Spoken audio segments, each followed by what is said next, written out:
We're going to start our first physics unit, which is going to be on one-dimensional motion. So one dimension meaning just a straight line. So looking at things that are either traveling forwards or backwards, or maybe we could do something that's going either up or down. Could be something that's just going left or right, but always just along a straight line. Before we actually start talking about motion, though, we need to define a little bit of vocabulary that we're going to use not only for this unit, but for the rest of the year. Every quantity in physics is going to be one of two things.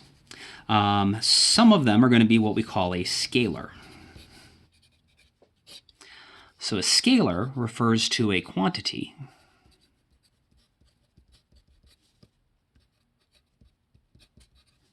with only a magnitude.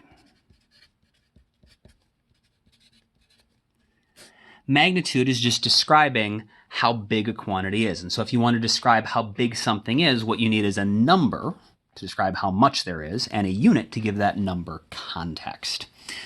So when we say something's going to be a scalar, you'll know it's a scalar because what it's going to have is a number and a unit, and nothing else. The other type of quantity we're going to run into is called a vector. And a vector, like a scalar, has a magnitude, but vectors also include direction. So a vector is a quantity with both a magnitude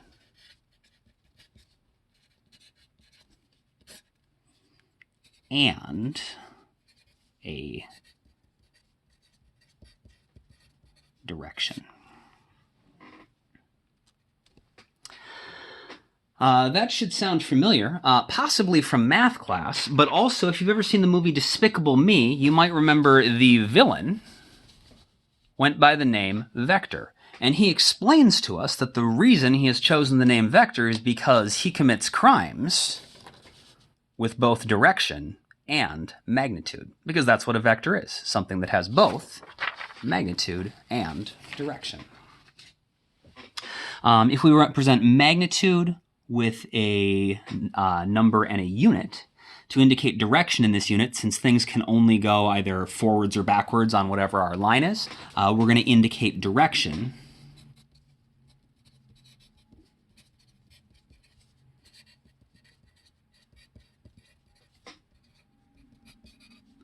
with a positive or a negative sign.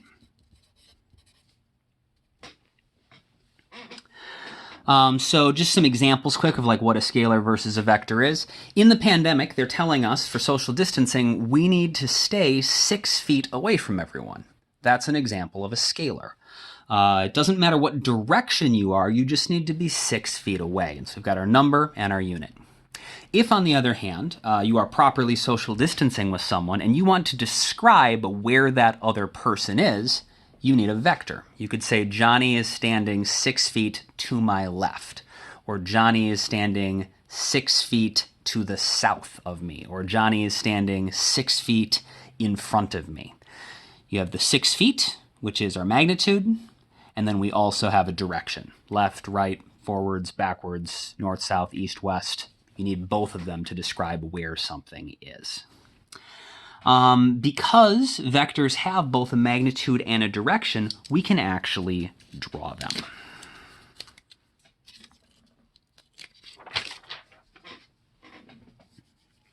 So vectors can be drawn as arrows. And the reason an arrow works so well is because an arrow has both a direction and a magnitude. If you were standing here and you wanted to describe something that was 2 meters to the west of you, north, south, east, west, we could indicate something 2 meters to the west by drawing an arrow pointing to the west, and using whatever scale we're going to have, we would make it 2 meters long. If we wanted to indicate something that was 4 meters away, we would need an arrow that's twice as long. And so say we had something that was 4 meters away that was at an angle of like 20 degrees to the north of east.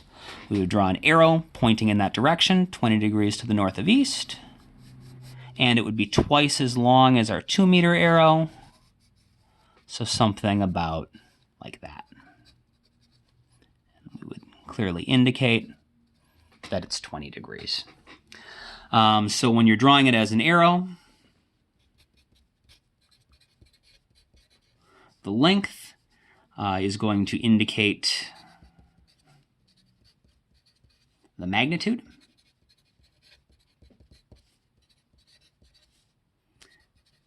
And the direction the arrow is pointing.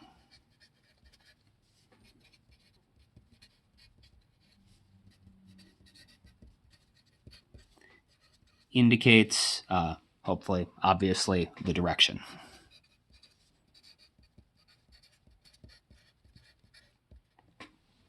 And so we can draw vectors. We cannot, on the other hand, easily draw scalars.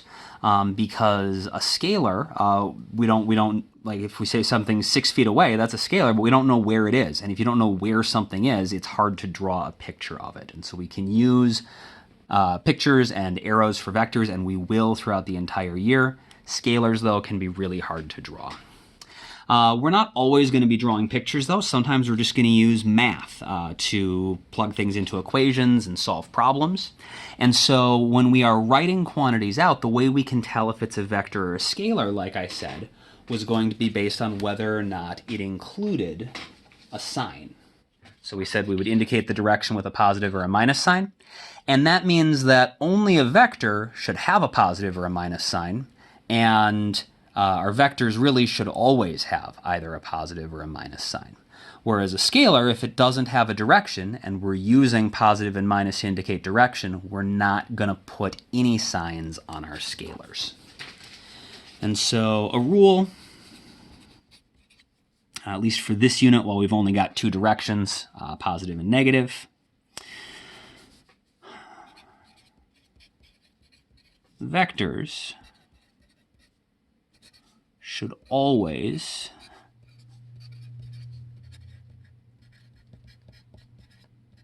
be written with a sign,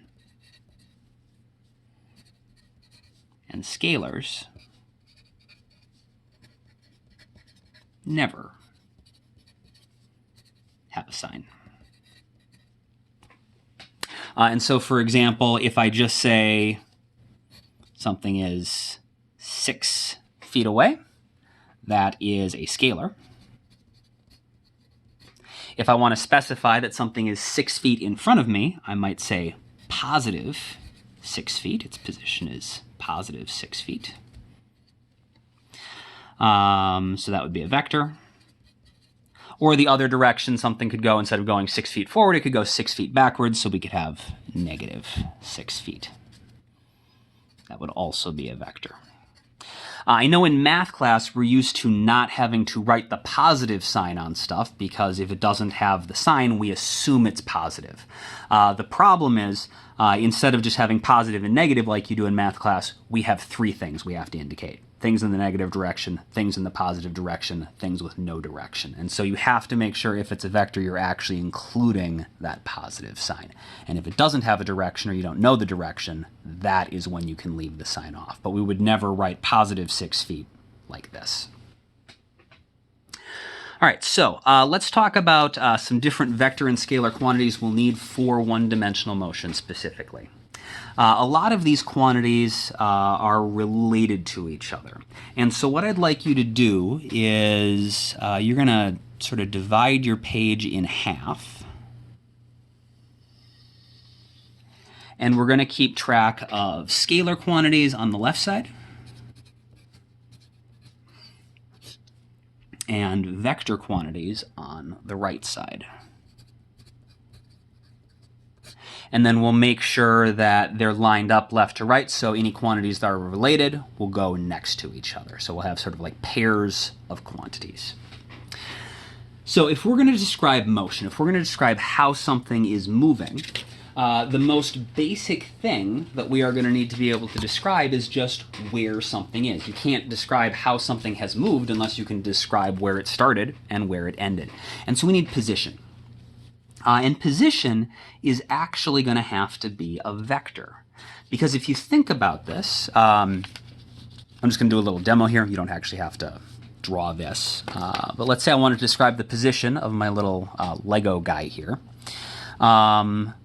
I've got to have somewhere, if I'm going to use numbers to describe the position of something, that is my 0 point or my origin. So say we're going to move somewhere along this line. I'm going to call this my 0. And if I want to say my Lego guy is at 1 meter, that's going to be some position 1 meter to the side of 0. The problem is there are two different ways we could go that could be 1 meter away from wherever we are measuring from. So we could have 1 meter over here or 1 meter over here. So if this is 0 meters, this is 1 meter away from our origin, this is 1 meter away from our origin. And so we need a sign. This is our positive direction, this is our negative direction. We could also have like 2 meters, so that'll be positive 2 meters, negative 2 meters. And so now I can describe exactly where this Lego guy is on the page with numbers. At position 0, position positive 2, position negative 1.5, position positive 1/2, and so on. So in order to describe position, we need both a magnitude, how far away we are from our origin, and we need a direction. All right, so back to our notes. So our first vector quantity is going to be position.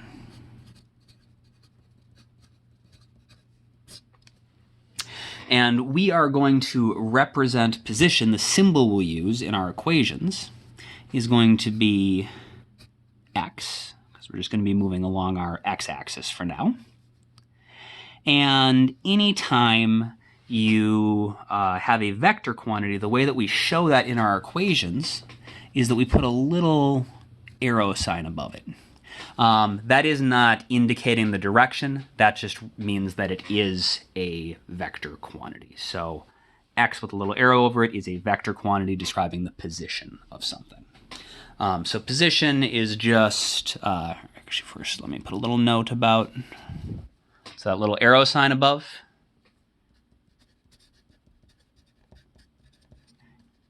indicates a vector quantity. And what position is just describing the location of an object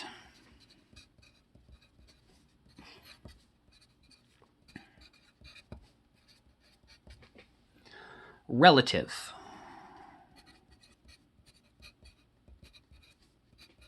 to an origin. So we need to have our coordinate system defined. We need somewhere that we know is position 0. And then if you know where position 0 is, and you know which direction is your positive direction, which direction is your negative direction, you can define everywhere else in one-dimensional space as some positive or negative position relative to that origin. Although I said we're going to have vector and scalar quantities for most things, the one thing we actually don't have a scalar equivalent for is position, so just sort of X out the space to the left of your vector to show that there is no scalar version of position. The next quantity we need to talk about is how we describe how far something has moved. So I can describe where my guy is, but if he's in motion, he might start moving. And so we want a way to quantify how much he has moved. And so one of the ways we can do that is with what is called distance. So continuing, scalars on the left, vectors on the right.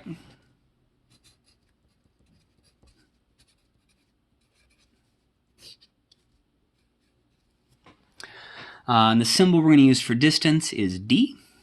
It is a scalar quantity, so it does not have a little arrow sign over it. And distance is just going to be the total length of the path an object travels, so the total length of the path traveled.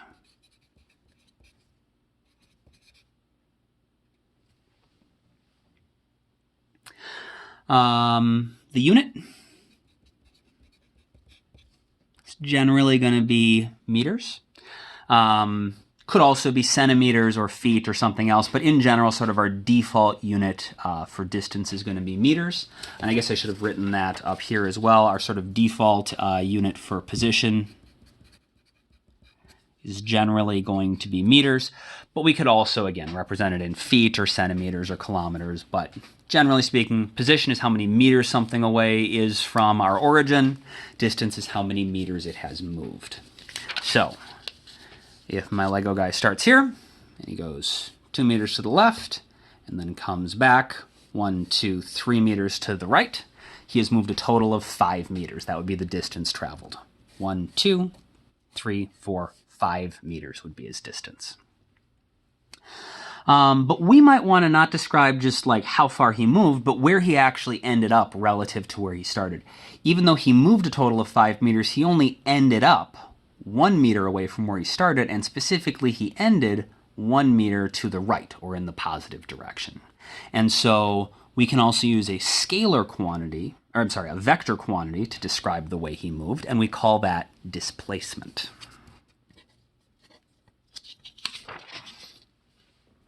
So our vector version of distance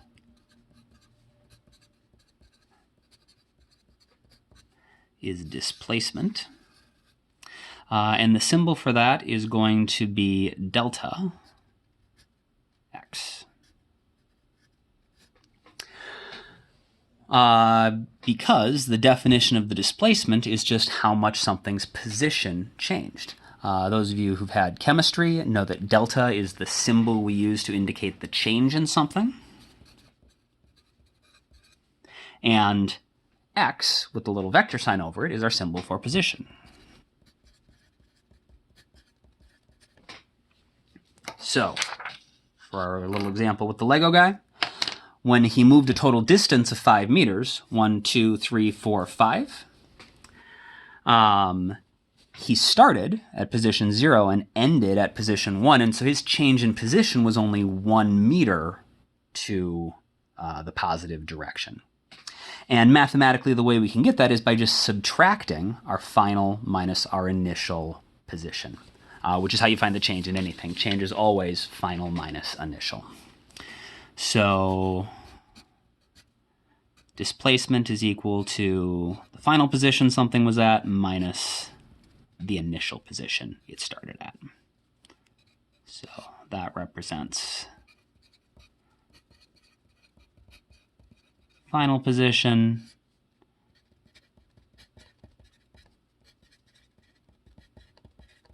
initial position. And the change in position is still going to be measured in meters, so distance, total number of meters we traveled, displacement, how many meters we ended up away from where we started.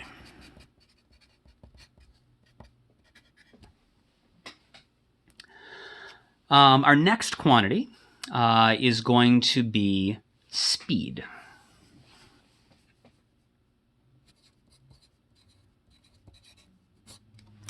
The symbol we're going to use for speed is going to be v. And speed, not surprisingly, describes how fast an object is moving.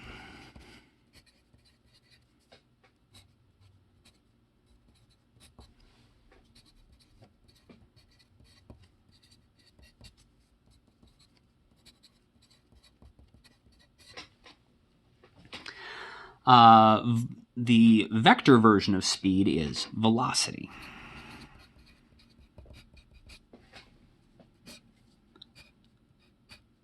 Just going to be v with our little arrow over it. And what makes velocity different is since it is going to be sort of the vector version, it has to also include, since it's our vector version, it has to include the direction something is moving as well. And so velocity indicates how fast an object is moving and the direction it is traveling. So how fast and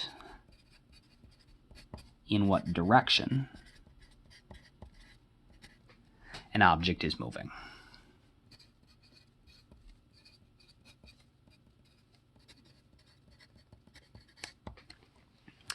The first type of speed and velocity we are going to learn how to calculate is going to be the average speed and the average velocity. So we'll start with average speed.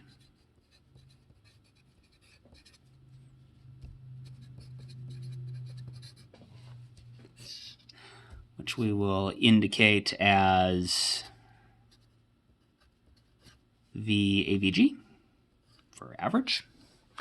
So just the symbol for speed, V, and then average. And the definition of average speed is pretty straightforward. We're going to write it down because we want to compare it with the definition of average velocity, which is going to be a little more complicated. But average speed is pretty much exactly what you probably imagine it is. It is just, on average, how fast an object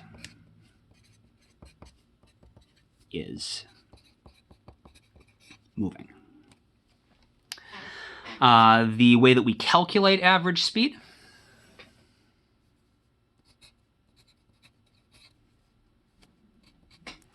is that we are going to take the distance divided by how much time has passed.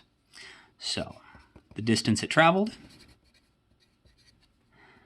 divided by how much the time has changed since it started moving.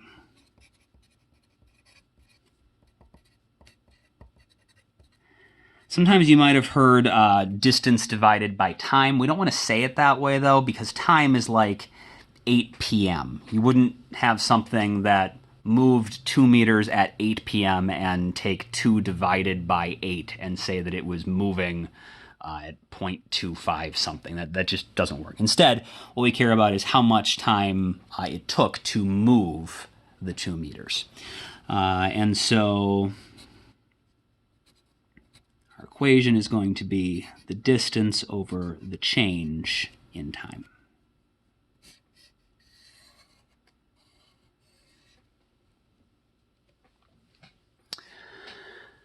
All right, so average speed, pretty straightforward. Average velocity has something a little more confusing going on.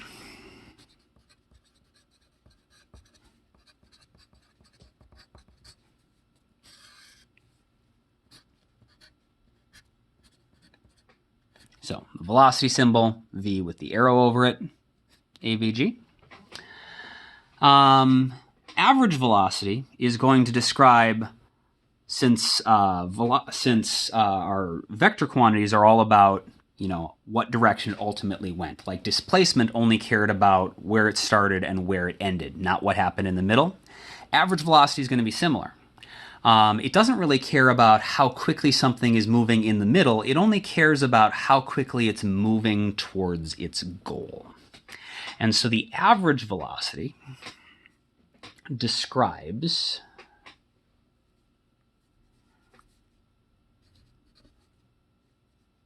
on average the direction an object moves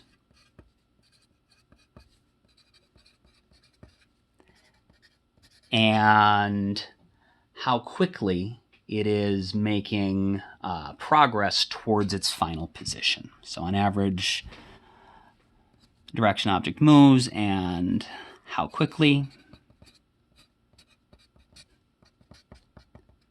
it is making progress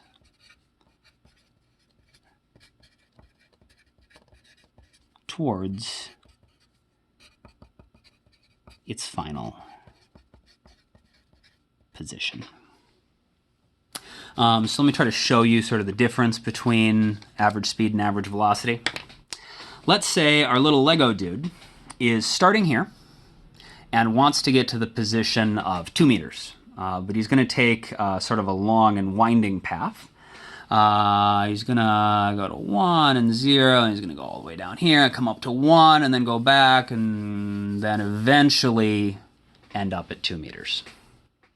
So in terms of average speed, he was moving pretty quickly the entire time. He had a pretty high average speed.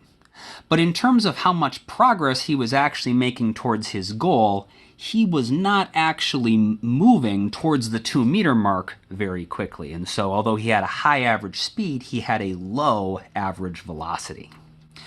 Sometimes an example from real life of where average speed and average velocity can both get used to describe how fast something is moving is, say you're at the park and there is a parent and a child. And the child is over here, and the parent is over here, and they say to the kid, come here. And the kid starts running around, right? And they're running around really, really fast all over the place. And the parent, wanting the kid to come over to where they are, screams out, come here faster. And the kid shouts out, I'm running as fast as I can. Because the kid is talking about average speed. They are running as fast as they can. The parent doesn't care that they're running as fast as they can. What the parent wants is for them to get over to them. They want to make progress. They want the kid to make progress to where they are standing as quickly as possible. And so when the parent says, come here quickly, they mean with a high average velocity, get over here quickly. And when the kid says, I'm running as fast as they can, they mean that they have a high average speed. So the way that we actually calculate average velocity, since it only cares about, on average, how quickly we're making progress towards our final position, how far away our final position is defined by our displacement. And so the average velocity is equal to the displacement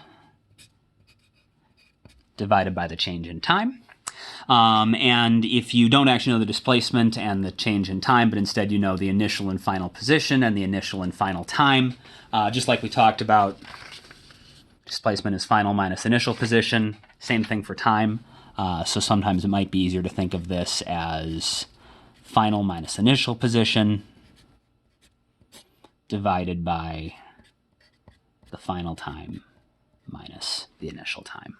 But that's the important equation. We should know that delta means change, so you do final minus initial.